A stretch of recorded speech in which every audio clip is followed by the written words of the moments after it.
अल्हम्दुलिल्लाह फ़िटिंग जो है वो सारी कंप्लीट हो चुकी है। आपको इस बाइक पे आने वाले एक्सपेंस के बारे में भी बताएंगे। बिस्मिल्लाहिर्रहमानिर्रहीम। अस्सलाम वालेकुम दोस्तों, मेरा नाम है वकार अहमद और आप देख रहे हैं पाक बाइक रिपेयरिंग यूट्यूब चैनल। ये एक 70 सीसी बाइक हमारे पास आई है। इस बाइक के इंजन में नॉइस प्रॉब्लम भी है, प्लस इंजन से ऑयल जो है वो बहुत जल्दी ख़त्म हो जाता है।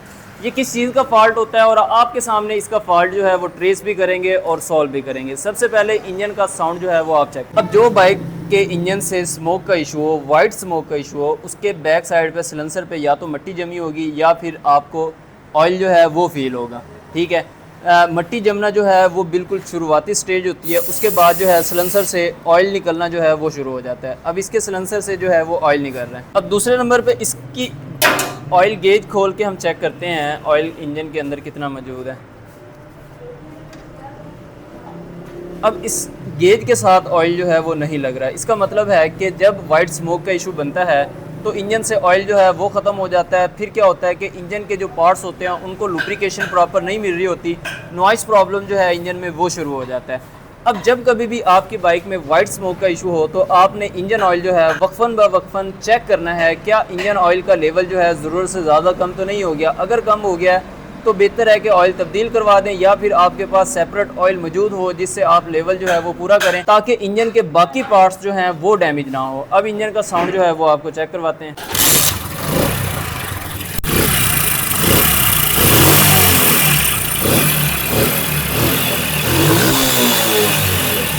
अब इंजन में आवाज़ें भी काफ़ी ज़्यादा हैं, ये खोल के चेक कर लेंगे। ज़्यादा आवाज़ जो है टाइमिंग चैन की ही शो हो रही है।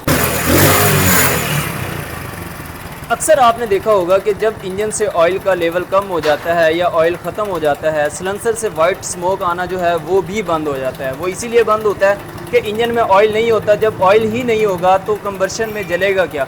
तो आपने ये इस चीज़ से खुश नहीं होना कि मेरी बाइक पहले वाइट स्मोक मारती थी और खुद ब खुद जो है वो ठीक हो गई है। वो ठीक नहीं होती। वो बाइक जिससे वाइट स्मोक आ रहा हो और अचानक से बंद हो जाए तो आपने समझ जाना है कि ऑयल का लेवल जो है इंजन से कम हो गया है या ख़त्म हो गया है। उसका ऑयल जो है आपने फ़ौरन से ज़रूर चेक करना है। अब हमने क्या करना है, इसका हेड सिलेंडर जो है वो खोल लेना है।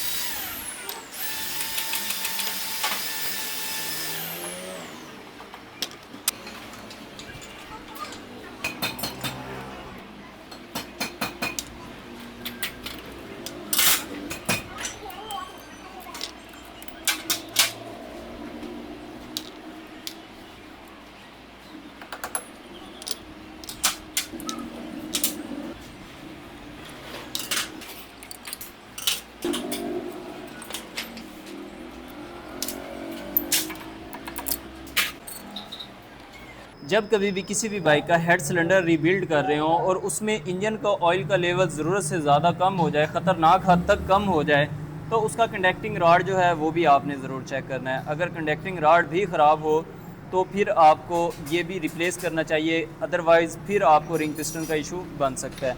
अब इस बाइक का हेड सिलेंडर जो है हमने मुकम्मल तौर पे डिसअसेंबल कर लिया है। ये है इसका पिस्टन। अब कुछ बाइक में रिंग पिस्टन जब हम करते हैं तो शुरुआती टाइम पे ही कस्टमर जो हैं वो मैकेनिक के पास ले आते हैं और शुरुआत में जब उसका हेड सिलेंडर खोला जाए तो उसके सिर्फ अगर आप रिंग भी रिप्लेस कर दें तो अगले 1 से 1.5 साल के लिए काम जो है वो बिल्कुल परफेक्ट हो जाता है। लेकिन अगर ऑयल इंजन से बिल्कुल ख़त्म हो जाए और फिर अगर हेड सिलेंडर खुलवाया जाए तो पिस्टन के ऊपर सीज़ें आ जाती हैं, जैसे कि इस पर आए हुए हैं। तो ये जो सीज़ आ जाए तो फिर रिंग तब्दील करने का फ़ायदा नहीं होगा। आपको पिस्टन किट मुकम्मल तब्दील करवानी चाहिए। जब आपने रिंग पिस्टन का काम करना है, साथ में हेड के वॉल जो हैं उनको भी चेक करना है, उनका भी काम ज़रूर करना है।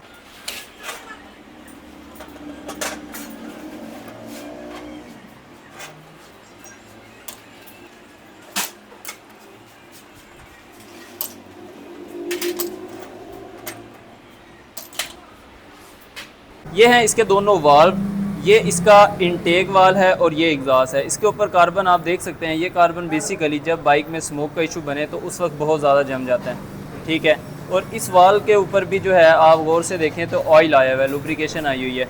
तो इसकी वाल की जो सीलें हैं वो भी रिप्लेस होने वाली हैं। इसके हेड के वाल जो हैं वो बिल्कुल डैमेज हो चुके हैं, वो भी हमें रिप्लेस करवाने हैं। अब ये सारा प्रोसेस, यानी अगर स्टैंडर्ड साइज़ का पिस्टन चल रहा हो तो फिर हमें उसमें 50 नंबर का पिस्टन डालना पड़ता है। उसके लिए बोरिंग करवानी पड़ती है, खरादिए का प्रोसेस होता है। इसी तरह हेड के अंदर वाल जो हैं अगर स्टैंडर्ड साइज़ के चल रहे हो तो ओवर साइज़ के डलवाने पड़ते हैं। तो इस दोनों सूरतों में ये जो काम है खराजिए के पास होगा, उसके बाद जो है वो फिटिंग का जो प्रोसीजर है वो शुरू होगा। अब हम इसमें न्यू वाल्व सेट जो है सोहराब, यानी जो न्यू मॉडल बाइक होती है उसमें सोहराब वाले ही वाल डलेंगे, और जो ओल्ड मॉडल होती है उसमें 70 CDI वाले वाल जो हैं वो फ़िट होते हैं। ये हम क्रॉन लिफान कंपनी के फ़िट कर रहे हैं। इनकी क्वालिटी जो है वो इंतहाई शानदार होती है और कीमत जो है वो इंतहाई मुनासिब होती है। इसके वाल जो हैं वो इसमें फ़िट नहीं होंगे। उसका रीज़न यही है कि अभी इनकी जो गैड्स होंगी उनमें रैमर लगेगा। रैमर लगने के बाद जो हैं इसके अंदर ग्राइंडिंग होगी वाल्व की, ताकि लीकेज का इशू ना बने, वाल लीक ना हो, तो फिर जाके इसकी हम फिटिंग करेंगे। अभी खरादी का जो प्रोसीजर होगा वो कंप्लीट करने के बाद आपको चेक करवाते हैं। जी तो फ्रेंड, अल्हम्दुलिल्लाह खराद का जो काम था वो कंप्लीट हो चुका है। दोनों वाल जो हैं जो कि इस हेड में पहले फ़िट नहीं हो रहे थे, अब वो ईज़िली फ़िट हो रहे हैं। ठीक है,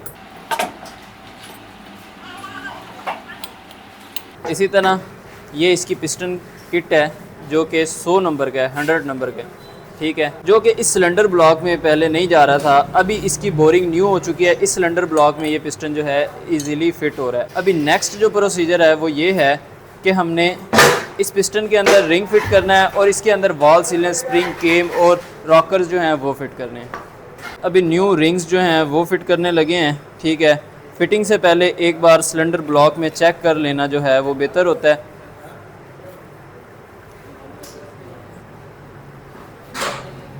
के बाद जो है फिटिंग का प्रोसेस हो जाता है शुरू।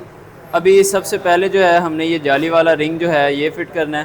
ठीक है, इसको हमने इनके जो है वो बिल्कुल ऊपर वाली साइड पे फिट करना है। उसके बाद बारीक ऑयल रिंग जो है इसके बिल्कुल साथ इनके बिल्कुल राइट साइड पे आपने एक ऑयल रिंग फिट करना है। ठीक है, अब ये जो इसका कट है इसके बिल्कुल ऑपोजिट साइड पे, ठीक है, दूसरा ऑयल रिंग जो है वो फिट करना है।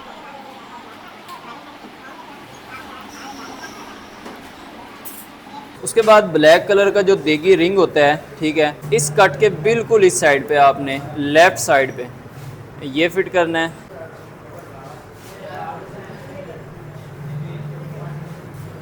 इस रिंग के ऑपोजिट साइड पे लास्ट रिंग जो है वो फिट करना है, जिसे टॉप रिंग भी कहते हैं। इनके ऊपर प्रिंटिंग होती है, जो प्रिंटिंग वाली साइड है हमेशा ऊपर वाली साइड पे होनी चाहिए। अब दूसरा एक और आसान तरीक़ेकार मैं आपको बता देता हूँ। तो सिलेंडर ब्लॉक पे आपने ऐसे रखना है। ठीक है, जितने भी रिंग्स के कट हैं वो आपने स्टड वाले जो होल्स हैं इनकी साइड पे कर देने हैं। ठीक है, ये यहाँ पे हो गया। ठीक है, उसके बाद ये ऑयल वाले रिंग का कट इधर हो गया। ठीक है, और ये जो टॉप रिंग जो हमने फिट किया था इसका कट जो है इधर हो गया। इस तरह अगर आप करेंगे तो भी आसान होगा आपके लिए। अब रिंग्स के ऊपर हल्की सी लुब्रिकेशन करनी है और इसको सिलेंडर ब्लॉक में फिट कर देना है। अभी पिस्टन, रिंग, सिलेंडर ब्लॉक में परफेक्ट तरीके से जो है वो फिट हो चुके हैं। अभी हम हेड को जो है वो फिट कर लेते हैं। सबसे पहले इनटेक वाल फिट कर रहे हैं और इसको भी लुब्रिकेशन करने के बाद आपने गाइड के अंदर फिट करना है। इसी तरह एग्जॉस्ट वाल को भी आपने लुब्रिकेट करना है और फिर जो है गाइड के अंदर आपने फिट करना है। उसके बाद वॉल की सील्स, ठीक है, ये आपने फिट करनी है, इनको भी लुब्रिकेट करना है।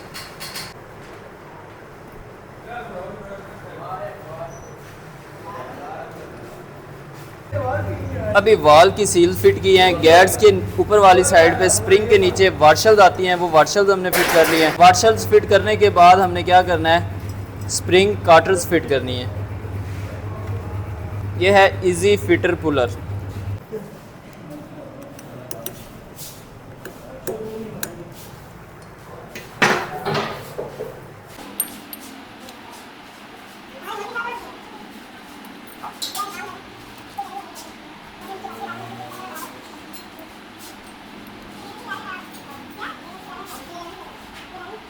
अभी बारी आ गई है हेड सिलेंडर की फ़िटिंग की। हेड सिलेंडर फिटिंग से पहले इसके जैन जो है हम लिफान के डाल रहे हैं। रीज़न ये है कि जो लोहे की पथरी वाले गैस्किट होते हैं, 100 नंबर का अगर पिस्टन चल रहा हो तो वो गैस्किट के साथ टच होकर आवाज़ पैदा करते हैं। आपने कभी ये एक्सपेरिमेंट करना है, जो गत्ते वाला गैस्किट होता है उसमें ये प्रॉब्लम नहीं होती और आपकी बाइक का इंजन जो है वो भी खामोश रहता है।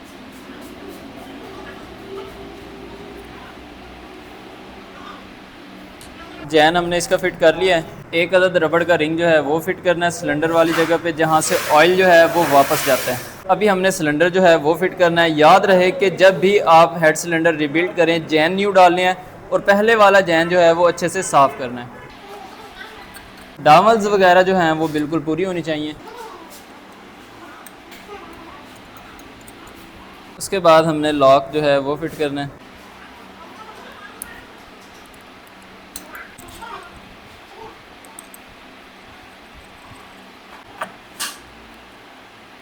हेड फिट करने से पहले 2 अदर डावल्स जो हैं वो फिट करनी है।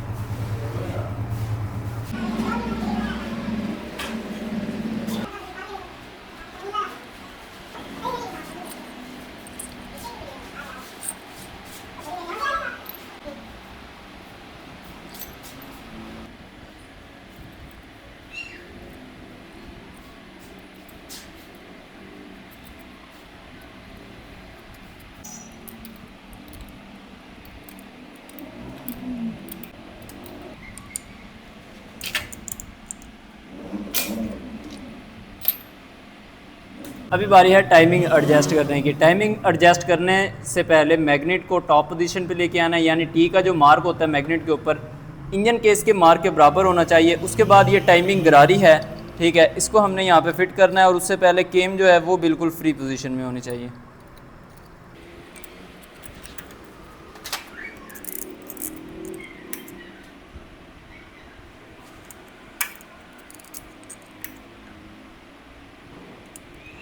टाइमिंग जो है बिल्कुल परफेक्ट हो चुकी है। अभी जो है वो इसके बोर्ड लगा देते हैं।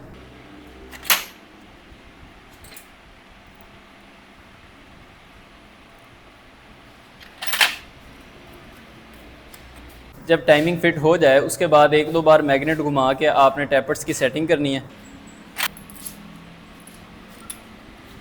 टैपट कंपनी रिक्वायरमेंट के मुताबिक ही करने हैं, यानी 0.10 mm जो है वो CD70 न्यू मॉडल की जो रिक्वायरमेंट है उस हिसाब से टैपट जो हैं वो आप एडजस्ट करेंगे और फिर बाइक स्टार्ट करेंगे। आपको दोबारा अगर ज़रूरत पेश आए तो फिर आपने टैपट्स एडजस्ट करने हैं, अदरवाइज़ ज़रूरत ही पेश नहीं आएगी। अल्हम्दुलिल्लाह फ़िटिंग जो है वो सारी कंप्लीट हो चुकी है। आपको इस बाइक पे आने वाले एक्सपेंस के बारे में भी बताएंगे। आपको हम बताएंगे कि हेड सिलेंडर किसी बाइक का रीबिल्ट होने वाला हो, रिपेयर होने वाला हो, उस पर ख़र्चा जो है वो कितना आता है वो भी आपको बताएंगे। उससे पहले एक बार इसको स्टार्ट कर लेते हैं।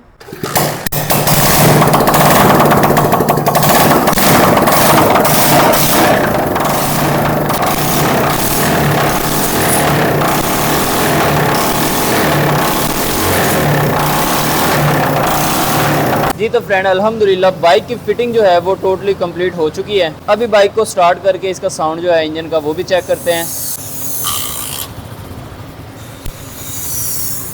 शुरू में भी मैंने आपको साउंड चेक करवाया था और अभी भी आप साउंड इसका जो है वो चेक कर सकते हैं। बाइक बिल्कुल बेआवाज़ है अल्हम्दुलिल्लाह। हमने इस बाइक का सिर्फ़ और सिर्फ हेड सिलेंडर का काम किया है और टाइमिंग चेन जो है वो रिप्लेस की है।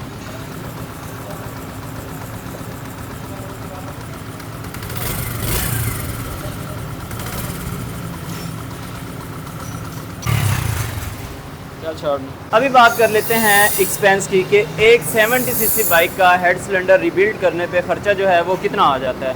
वैसे तो डिपेंड करता है इंजन की कंडीशन पे। अगर फर्स्ट टाइम इंजन का हेड सिलेंडर खुला हो और उसको दोबारा रिबिल्ड करके फ़िट किया जाए तो तकरीबन 6 से 7 हज़ार रुपये एक्सपेंस आ जाते हैं, सारा बेस्ट क्वालिटी का सामान डाल के। अगर आप चाइनीज़ या लोकल ब्रांड का पार्ट्स इस्तेमाल करेंगे तो एक्सपेंस जो है वो कम आ सकते हैं। मुकम्मल खर्चा जो है वही 6 से 7 हज़ार आता है अगर आप हेड सिलेंडर जो है मुकम्मल रीबिल्ड करवाते हैं। उम्मीद करता हूँ ये इन्फॉर्मेटिव वीडियो आपको पसंद आई होगी। वीडियो पसंद आए तो प्लीज़ लाइक कर दीजिएगा। चैनल आपने अभी तक सब्सक्राइब नहीं किया तो काइंडली ज़रूर सब्सक्राइब कर दीजिएगा। मिलते हैं इंशाअल्लाह ताला नेक्स्ट वीडियो में, तब तक के लिए अल्लाह हाफिज़।